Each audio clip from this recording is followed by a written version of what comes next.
Hi, I'm Tim. Welcome to our channel. Thanks for logging on. If you enjoy these videos, do me a favor right now and subscribe to our YouTube channel here on Watchbox Reviews. I'd really appreciate it, and I'd be able to deliver my best to your inbox on a daily basis.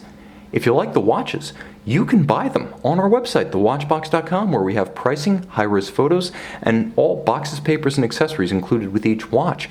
If you enjoy luxury watches, pre-owned, late-model luxury, or vintage, you can buy, trade, and sell 24 hours a day on thewatchbox.com. So today we're discussing one of the most memorable Panerai Luminor models, certainly among the finest of the last half-decade. This is the Panerai Luminor 1950 3-day Firenze Boutique PAM00605, a Luminor 1950 in 47mm size in stainless steel, a gorgeous watch defined by its sinuous case profile and its slate anthracite sunburst dial with a wonderfully ecru coloration about its luminescence to match its rose gold hands and balanced aesthetic, cruciform symmetry, classic profile, and just the basics, albeit generously proportioned. This is a true Panerai Purists limited edition of 99 pieces from the 2014 model year. This 47mm steel watch was available originally in the Panerai Florence boutique that represents the original Panerai store, various times a watchmaking clinic, a watchmaking workshop, a vendor, and the anchor of the original Officine Panerai company in the 1860s. So this watch hails from the true birthplace of the modern Panerai legend. If you didn't go to Florence, that's okay. You can buy this watch on the Watchbox, and 47mm wears well on a 16cm wrist. I'm surprised to see how beautifully the watch matches my rather tiny, small forearm. Here's the thing, it's going to be oversized. That's the look of a 47mm Panerai. It's not supposed to be proportional to your wrist like a 40mm Rolex. It's supposed to be vintage instrument style with no apologies made, no quarter given. And it is that, but it's also comfortable. The case back is regular in shape. You can see it creates no pressure points or hot spots on the wrist, and the lugs are short and minimalist. While they will overlap the edge of your wrist, the case itself, which is 47mm square, will not.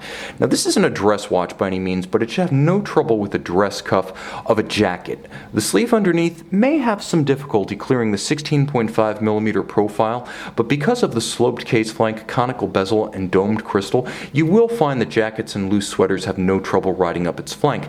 The watch features a conventional strap removal screw system, so if you're set up to swap straps on Panerai timepieces, chances are you already have the tools necessary, and you may even have a few accessory straps ready to replace this factory olive drab contrasting stitch calfskin assolutamente style Panerai OEM option. You'll also note simple trapezoidal satin finished pin buckle for easy adjustments. On the underside, a black calfskin for souplesse against the skin. The minimally treated olive drab aesthetic is a tribute to Panerai's military heritage, while at the same time attaining the level of fit, finish, detailing, and quality you expect from a luxury product. The 1950 case isn't a size so much as it's a profile and a set of lines.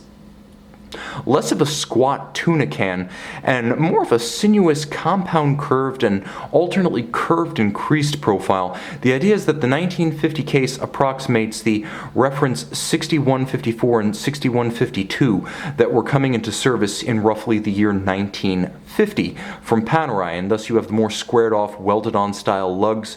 You have the form of the device protecting the crown rather than the earlier Rolex screw down style crown, the wire lugs of the original Wearability or 3646 as it was known in service, replaced by these welded on options that were more robust then and more robust now. The crown guard works the way it always has, a Panerai innovation in the late 40s implemented in the early 50s.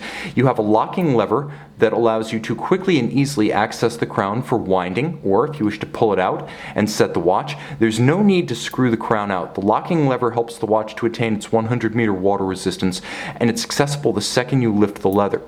It's easier to manipulate with your hands wet, sweaty, or gloved, just as it was historically, and you'll note that when the crown is unlocked, it's very difficult to take the plunge and jump into the water with this flag up, whereas a threaded screw-down crown might be backed out just a few threads, and you would not notice that before allowing water intrusion to your conventional diver.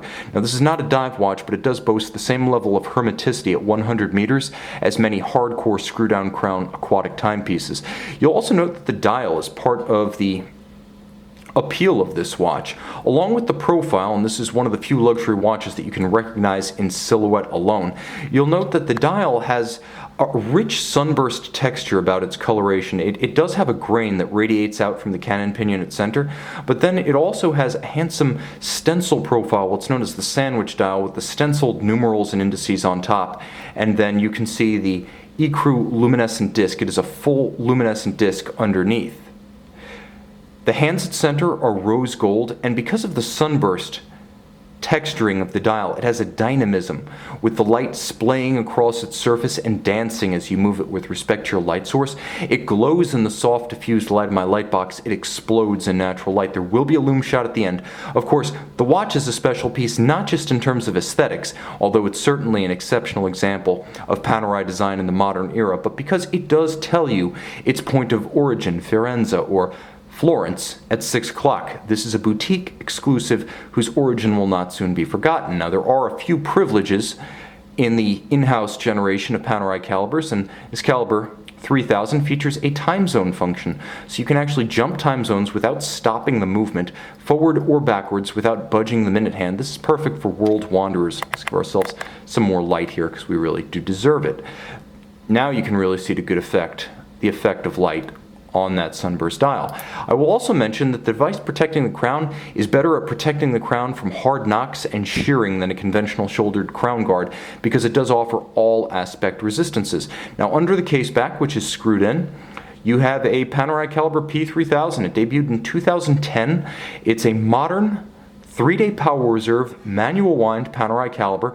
It has a 3/4 style double bridge arrangement, so it looks like the single large bridge for barrels and train that you would have seen on a historic Panerai powered by either an Angelus or a Rolex manual wind caliber. Twin mainspring barrels. It beats away at 21,600 vibrations per hour. Free sprung balance with a full balance bridge. It's very shock resistant. It's also nicely made with machined bevels on the edges of the bridges, and you can see the gleam and gloss of those beveled bridges, as well as a linear satin finish perfectly in line across the bridges. It also features a perlage across the base plate. All machine executed, but executed to a very high standard on this 21 joule 72-hour power reserve manual wind in-house caliber. This is a beautiful watch, and back in the watch you want days, our founder and Panerai collector extraordinaire O.J. Watley always said this was one of his favorite modern models, and you know what? I agree. I'm not a Panerai guy, but I absolutely dig this PAM 605. See it and make it yours on the Watchbox.